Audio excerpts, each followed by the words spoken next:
ফিলিস্তিনের স্বাধীনতাকামী সংগঠন হামাসের রাজনৈতিক প্রধান ইসমাইল হানিয়াকে হত্যার কথা স্বীকার করেছে ইসরায়েল। 23 ডিসেম্বর দেশটির প্রতিরক্ষা মন্ত্রণালয়ের এক বিবৃতিতে এ কথা জানানো হয়েছে। হানিয়াকে হত্যার কথা স্বীকার করে ইসরায়েলের প্রতিরক্ষা মন্ত্রী কাৎজে জানান, জুলাইয়ে ইরানের রাজধানী তেহরানে তাকে হত্যা করা হয়।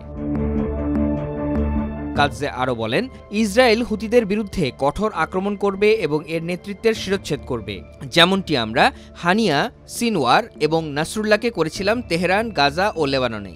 সেটি আমরা করব হোডেইডা ও সানায়।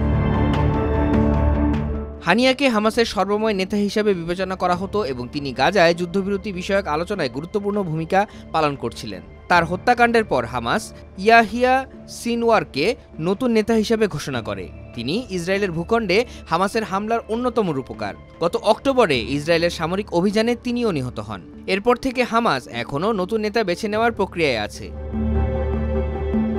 হানিয়া যখন তেহরানে একটি ভবনে হামলার ঘটনায় নিহত হয়েছিলেন, হামলাটি ইসরায়েলি করেছিল বলে সে সময় ব্যাপক ধারণা করা হতো। এখন সেই ধারণা সত্য প্রমাণিত হলো। অন্যদিকে হাসান নাসরুল্লাহ ছিলেন লেবাননে ইরান সমর্থিত হেজবুল্লাহ নেতা। সেপ্টেম্বরে বৈরুতে ইসরায়েলের সামরিক অভিযানে তিনি নিহত হন।